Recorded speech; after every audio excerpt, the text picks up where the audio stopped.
যদি তুমি সফলতা পেতে চাও, যদি তুমি নিজের জীবনকে পরিবর্তন করতে চাও, যদি তুমি সফলতার স্বাদ গ্রহণ করতে চাও, তাহলে তোমাকে পরিশ্রম করতে হবে। পরিশ্রমী ব্যক্তিরাই সফল হয়ে থাকে, আর যারা পরিশ্রম করে না তারা কখনোই সফলতার স্বাদ পায় না। এই লাইন তুমি হয়তোবা শুনেছ, এই লাইন হয়তোবা তোমার কাছে শোনা, কিন্তু এই লাইনের মধ্যে কতটা সত্যতা আছে, এই শব্দগুলোর মধ্যে কতটা সত্যতা আছে যে পরিশ্রম করলেই তুমি সফল হয়ে যাবে। যদি সত্যি বিষয়টা এমন হয় যে পরিশ্রম করলেই সফলতা পাওয়া যায়, মেহনত করলেই রেজাল্ট আসে, তাহলে কেন একজন দিনমজুর কখনোই ধনী হতে পারে না? মেহনত তো জীবনে কম বেশি সবাই করছে, পরিশ্রম তো জীবনে কম বেশি সবাই করছে, তাহলে এই পার্থক্য কেন? ধনী গরিবের এই ব্যবধান কেন? তাহলে কি পরিশ্রম করা উচিত নয়? তাহলে কি পরিশ্রম করে সফলতা পাওয়া সম্ভব নয়? তাহলে কি শুধুমাত্র পরিশ্রম একজন মানুষের জীবন পরিবর্তন করতে পারে না? তাহলে কি আমার মেহনতগুলো বিফলে যাবে? তাহলে কি আমি কখনোই ধনী হতে পারবো না? তাহলে কি কখনোই আমি আমার জীবনে পরিবর্তন আনতে পারবো না? চলো আজ কিছু প্রশ্নের উত্তর জানি, কিছু জটিল বিষয় যেগুলো আমাদের কাছে জটিল মনে হয় সেগুলোকে ক্লিয়ার করি, যে মেহনত আসলেই কি সফলতা আনে, পরিশ্রম কি সফলতার সব থেকে বড় হাতিয়ার। এই সমস্ত বিষয়গুলো আমাদের কাছে ক্লিয়ার হওয়াটা প্রয়োজন। তার আগে আমি তোমাকে একটা প্রশ্ন করতে চাই, একটা প্রশ্নের উত্তর তোমার থেকে জানতে চাই। আচ্ছা, তুমি যখন কাজ করো তখন কি তোমার ধ্যান, তখন কি তোমার দৃষ্টি সময়ের দিকে থাকে যে আমি এতক্ষণ কাজ করব বা এতক্ষণ পড়াশোনা করব? এমন ভাবেই কি নিজেকে এগিয়ে নিয়ে যাওয়ার চেষ্টা করছো? এমন ভাবেই কি সময় মেপে কাজ করার চেষ্টা করছো? আর তোমার কাজ কি তোমার কাছে বোরিং মনে হচ্ছে, বিরক্তিকর মনে হচ্ছে? দেখো, দুইজন ব্যক্তি সমান পরিশ্রম করে কেন একজন ব্যক্তি অনেক বেশি সফল হয় আর কেন একজন ব্যক্তি সেই জায়গাতেই থেকে যায় যেখান থেকে শুরু করেছিল, কেন এমনটা হয়? প্রথমত দুইজন ব্যক্তির মাইন্ডসেট, দুইজন ব্যক্তির চিন্তা ভাবনা। একজন সময় মেপে কাজ করে আর একজন কাজকে এতটা ভালোবাসে যে সময়ের দিকে নজর দিতে ভুলে যায়, সময়ের দিকে খেয়াল রাখতে ভুলে যায়। আমি তোমাকে লিখে দিতে পারি, তোমার সফলতা কেউ আটকাতে পারবে না, কিন্তু শুধুমাত্র মেহনত করলে চলবে না, মেহনতের সাথে দুটি জিনিস অ্যাড করতে হবে। প্রথম, একটা নির্দিষ্ট লক্ষ্য, একটা নির্দিষ্ট টার্গেট, আর দ্বিতীয় কাজের প্রতি ভালোবাসা। দুইজন ব্যক্তি সমান মেহনত করে কেন বলতো একজন মানুষের কাছে জীবনটা বোরিং আর বিরক্তিকর মনে হয়, আর কেন বলতো আর একজন মানুষ নিজের জীবনটাকে উপভোগ করে? এই দুইজন ব্যক্তির মধ্যে প্রধান পার্থক্য হচ্ছে কাজের প্রতি ভালোবাসা। একজন নিজের কাজকে ভালোবেসে করে আর একজন নিজের কাজকে পেশারে পড়ে করে। তুমি দেখবে বেশিরভাগ মানুষ আজ নিজের জীবনে হ্যাপি নয়, তার কারণ তারা তাদের কাজকে ভালোবাসে না। তারা যেটাকে করছে সেটা পরিস্থিতির চাপে করছে, তারা যেটা করছে সেটা পেশারে করছে। কিন্তু তুমি যদি তোমার কাজকে ভালোবাসো, কখনোই তোমার এই জীবন তোমার কাছে বিরক্তিকর মনে হবে না, কখনোই তোমার জীবনের প্রতি এতটা অভিযোগ থাকবে না যতটা অভিযোগ তুমি করো। নিজের কাজকে ভালোবাসাটা প্রয়োজন। তুমি যখন নিজের কাজকে ভালোবেসে করবে না, সময় কোথায় যাচ্ছে, কিভাবে অতিক্রম করছে, কতটা সময় বসেছিলে, এগুলোর খেয়াল থাকবে না। বিশ্বাস করো, আমি আমার জীবনে যখন প্রচুর মেহনত করতাম তখন আমার পাশে চায়ের কাপ থাকলেও খেয়াল থাকতো না সেই চাটা আমি খেয়েছি কিনা। পরবর্তীকালে যখন সেটা ঠান্ডা হয়ে যেত, হয়তো বা 1 ঘন্টা 2 ঘন্টা 3 ঘন্টা পরে মনে পড়তো যে এই কাপে তো চা ছিল, আমি খেতেই ভুলে গিয়েছি। কাজের প্রতি ভালোবাসা থাকাটা প্রয়োজন, একটা উদ্দেশ্য থাকাটা প্রয়োজন, একটা লক্ষ্য, একটা টার্গেট থাকাটা প্রয়োজন। তুমি উদ্দেশ্যহীনভাবে যখন মেহনত করবে, যখন কাজ করবে, তখন তোমার জীবনে পরিবর্তন আসাটা অনেক কঠিন, তখন তোমার জীবনে কিছু অ্যাচিভ করাটা অনেক কঠিন। একটা নির্দিষ্ট লক্ষ্য সেট করো, একটা নির্দিষ্ট টার্গেট সেট করো, এবং তুমি সেটার একটা নির্দিষ্ট ডেডলাইনও দিয়ে দাও, যেটা শেষ করতে আমার এতটা সময় লাগতে পারে, ঠিক আছে আমি এতটা সময়ই করব। নিজের কাজের প্রতি ভালোবাসা তৈরি করো, নিজের কাজকে ভালোবেসে করো, দেখবে তোমার জীবনটা তোমার কাছে সুন্দর মনে হতে বাধ্য। তোমার মেহনত কখনোই তোমার কাছে বোঝা হবে না, তোমার পরিশ্রম কখনোই বিফলে যাবে না। ট্রাই তো করে দেখো, চেষ্টা তো করে দেখো। জীবন নিয়ে অভিযোগ করার পরিবর্তে অ্যাকসেপ্ট করে নিজের জীবনে এগিয়ে যাওয়ার চেষ্টা তো করে দেখো। পরিশ্রম সবাই করছে, মেহনত সবাই করছে, তাহলে এত কেন পার্থক্য? এত পার্থক্য কারণ একজন কাজকে ভালোবেসে করে আর একজন কাজ করার সময় বিরক্তি বোধ করে। তুমি কোনটা ভাবছো? তোমার কি চিন্তা ভাবনা? তুমি কি তোমার কাজকে ভালোবেসে করো, নাকি কাজ করার সময় তুমি বিরক্তি ফিল করো? তোমার কি মনে হয় যারা সফল ব্যবসায়ী তারা কি মেহনত করে না? তোমার কি মনে হয় যারা খুব বড় বড় ব্যবসা রান করছে, বা যারা খুব ক্রিয়েটিভ ফিল্ডে আছে, বা যারা পড়াশোনা করছে, এরা কি মেহনত করে না? মেহনত সবাই করে, মেহনত সবাই করে, কিন্তু কেউ কম পরিশ্রমে বেশি রেজাল্ট পায়, কেউ পরিশ্রম করার পরেও রেজাল্ট পায় না। দুটির মধ্যে পার্থক্য তো আছে। একবার ভেবে দেখো, তুমি বই নিয়ে বসে আছো কিন্তু তোমার মন বাইরে ঘুরে বেড়াচ্ছে।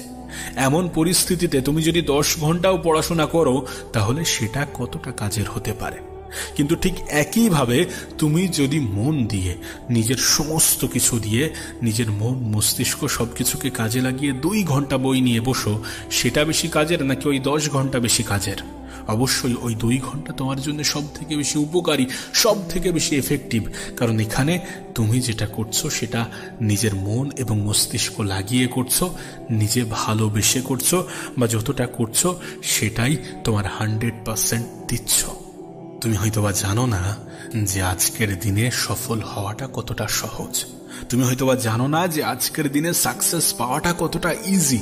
কারণ আজকের দিনে আমাদের কাছে অপরচুনিটি বেশি, আমাদের কাছে বিভিন্ন রাস্তা আছে নিজেকে এগিয়ে নিয়ে যাওয়ার জন্য। তুমি হয়তোবা ভাবছো রাস্তা আছে ঠিক আছে, অপরচুনিটি আছে ঠিক আছে, কিন্তু কম্পিটিশনও তো আছে। চারিদিকে এত প্রতিযোগিতা, আমি কিভাবে নিজেকে এগিয়ে নিয়ে যাব? তুমি দেখছো প্রতিযোগিতা, কিন্তু প্রতিযোগিতার থেকে বেশি ডিস্ট্রাকশন, কম্পিটিশনের থেকে বেশি ডিস্ট্রাকশন। মানুষ ডিস্ট্রাক্টেড। সোশ্যাল মিডিয়া মানুষকে এমনভাবে গিলে খেয়েছে, মানুষ আজ পথভ্রষ্ট। সত্যি বলতে বেশিরভাগ মানুষ এটা নিয়েই ভুগছে, এটা নিয়েই কনফিউশনের মধ্যে আছে যে আমি কি করব। সোশ্যাল মিডিয়াতে যেটা দেখে সেটা হতে ইচ্ছা হয়, সোশ্যাল মিডিয়াতে যেটা দেখে সেটা করতে ইচ্ছা হয়। মানুষ আজ কাজকে ভালোবাসে না, ভালোবাসে পয়সাকে। আমি বলছি না যে পয়সা প্রয়োজন নয়, অবশ্যই আমাদের জীবনে আজকের জেনারেশনে দাঁড়িয়ে পয়সা খুবই গুরুত্বপূর্ণ, পয়সা থাকাটা জরুরি। কিন্তু যখন তুমি পয়সার পিছনে ছুটবে না, নিজের এক্সিলেন্সিকে ভুলে গিয়ে, নিজেকে প্রতিনিয়ত ইমপ্রুভ করার কথা ভুলে গিয়ে যখন তুমি পয়সাকে বেশি গুরুত্ব দেবে, তখন তোমার ডাউনফল আসতে শুরু করবে। তখন তুমি আরো বেশি ডিস্ট্র্যাক্টেড ফিল করবে, তখন তুমি আরো বেশি ডিমোটিভেটেড ফিল করবে। এই জন্য টাকা আসবে, টাকা হচ্ছে বাই প্রোডাক্ট। কাজ করলে, পরিশ্রম করলে, মানুষের লাইফের সমস্যার সমাধান করলে টাকা আসবে, এটা বাই প্রোডাক্ট, এটা আসতে বাধ্য। তুমি নিজের লক্ষ্য, নিজের উদ্দেশ্য ঠিক করো এবং কাজের প্রতি ভালোবাসা বৃদ্ধি করে কাজ করো। কোনো একটা কারণ তো আছে যেটা তোমার কাজের প্রতি ভালোবাসা বৃদ্ধি করাবে।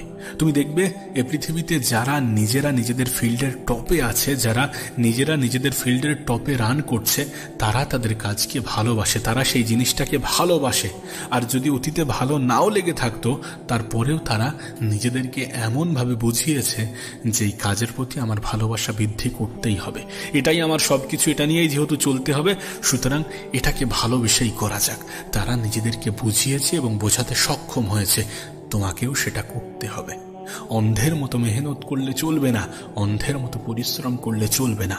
তুমি নিজেও জানো পরিশ্রম সবাই করছে, কিন্তু সফলতা খুবই স্বল্প সংখ্যক মানুষই পাচ্ছে। এটার কারণ খুবই স্বল্প সংখ্যক মানুষই নিজের জীবন থেকে ডিস্ট্রাকশনকে হটাতে পারছে, ডিস্ট্রাকশনকে অ্যাভয়েড করতে পারছে। তোমাকে সোশ্যাল মিডিয়ার স্ক্রলিং থেকে নিজেকে বাঁচাতে হবে, সময়ের অপচয় থেকে নিজেকে বাঁচাতে হবে, কাজের প্রতি ভালোবাসা বৃদ্ধি করতে হবে, একটা নির্দিষ্ট উদ্দেশ্য, একটা নির্দিষ্ট লক্ষ্য সেট করতে হবে। উদ্দেশ্যহীন মেহনতের কোনো মূল্য নেই। লক্ষ্য ছাড়া জীবনে মেহনত করে, পরিশ্রম করে কোনো লাভ নেই। আমাদের মিডল ক্লাস ফ্যামিলির চিন্তা ভাবনা মিডল ক্লাস মতোই রয়ে গিয়েছে। আমাদের ওই সস্তায় ভালো জিনিস পাওয়া, কম মেহনতে বেশি রেজাল্ট আশা করা, এগুলো আমাদের অভ্যাস হয়ে দাঁড়িয়েছে। ঠিক আছে, ঠিক আছে, তুমি স্মার্ট ওয়ার্কের কথা বলো, স্মার্ট ওয়ার্কের কথা ভাবো, ভালো কথা। কিন্তু তুমি একবার ভেবে দেখো, যদি তুমি স্মার্টলি হার্ড ওয়ার্ক করতে শুরু করো, যদি তুমি স্মার্টলি কঠোর পরিশ্রম করতে শুরু করো, তাহলে তোমার জীবনটা কেমন, কত দ্রুত পরিবর্তন হবে, কত দ্রুত বদলাবে। এমনটা কেন ভাবো না যে জীবনে দ্রুত রেজাল্ট আশা করার জন্য স্মার্টলি হার্ডওয়ার্ক করতে হবে? ভাবতে হবে কিভাবে দ্রুত করা যায়, কিন্তু কিভাবে সেটার কনসিস্টেন্সি বজায় রাখা যায়। কারণ কনসিস্টেন্সি থাকাটা জরুরি। আজকের জেনারেশনে দাঁড়িয়ে যেখানে প্রতিযোগিতা অনেক বেশি, সেখানে নিজের কনসিস্টেন্সি ধরে রাখাটা খুবই গুরুত্বপূর্ণ। চারিদিকে মানুষ ডিস্ট্রাক্টেড, মানুষ মেহনত করছে, পরিশ্রম করছে, 10 দিন করে ছেড়ে দিচ্ছে। তোমার ক্ষেত্রে যেন বিষয়টা তেমন না হয়। তুমি যাতে নিজের 100% দিতে পারো সেদিকে খেয়াল রাখো, নিজের কনসিস্টেন্সি বজায় রাখতে পারো, প্রতিনিয়ত চেষ্টা করতে পারো। আজ নয় কাল করব, কাল নয় পরশু, এমন চিন্তাভাবনাকে অ্যাভয়েড করতে পারো। সেগুলোর দিকে খেয়াল রাখো, সেগুলোর দিকে ধ্যান দাও, প্রতিনিয়ত চেষ্টা চালাও। কনসিস্টেন্সি বজায় রেখে প্রতিনিয়ত রিপিটেডলি মেহনত করার চেষ্টা করো। একদিনে কিছুই হয় না। আমরা হয়তো বা মানুষের রেজাল্ট দেখি এবং ভাবি যে কত সহজ সফলতা পাওয়া। ঠিক আছে, সহজ মাথায় এসেছে, ভালো কথা, কিন্তু সেটা একদিনে আসেনি। এটাও নিজের মাথায় ঢুকিয়ে নিও। এটা ঢুকিয়ে নিজে মেহনত করতে শুরু করে দিও। দেরি করো না, অন্যদের অপেক্ষায় বসে থেকো না। যদি সত্যি তুমি জীবনে কিছু করতে চাও, তাহলে এটাই তোমার জীবনের সবথেকে উপযুক্ত সময়। এটাকে অ্যাকসেপ্ট করে নিজের কাজকে শুরু করে দাও। আজ থেকে, কাল থেকে নয়।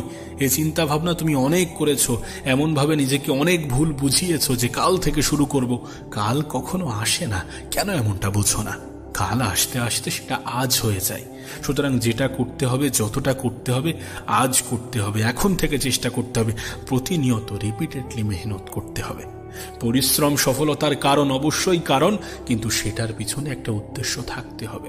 শুধুমাত্র মেহনত করলে চলবে না, শুধুমাত্র কাজ করলে চলবে না। কাজের প্রতি ভালোবাসা বৃদ্ধি করতে হবে, তবেই না কাজ প্রতিনিয়ত করা সম্ভব হবে, তবেই না কনসিস্টেন্সি বজায় রাখা সম্ভব হবে। কাজ আমরা প্রত্যেকেই করছি, 2 দিন করছি, 3 দিনে ছেড়ে দিচ্ছি।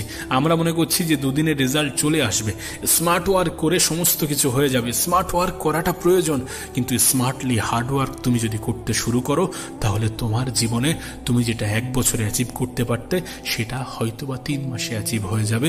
আর যেটা তুমি 5 বছরে করতে, সেটা হয়তোবা 1 বছরে হয়ে যাবে। হয়তোবা কি হয়ে যাবে, তুমি ট্রাই তো করে দেখো। মানুষ মেহনত করতে চায় না, আমরা অনেক বেশি আরাম প্রিয় হয়ে গিয়েছে। কাজ করতে হবে না এমনই আমাদের ধারণা। কম মেহনত করব, কম পরিশ্রম করব, এত বেশি কাজ করে কি হবে, এমন চিন্তা ভাবনাই তো আমাদের জীবনটাকে নষ্ট করেছে। এই যে এনজয় শব্দটাকে তুমি বারবার ব্যবহার করো, এনজয় নিজের কাজের মধ্যে খোঁজার চেষ্টা করো। আলাদাভাবে নিজের জীবনে কখনোই এনজয় আসে না। তুমি মনে করো যে তোমার জীবনে আলাদাভাবে সুখ শান্তি এগুলো আসবে না। যেটা করছো সেটাকে ভালোবেসে করো, দেখবে এমনিতেই তুমি নিজেকে সুখী ফিল করছো, হ্যাপি ফিল করছো।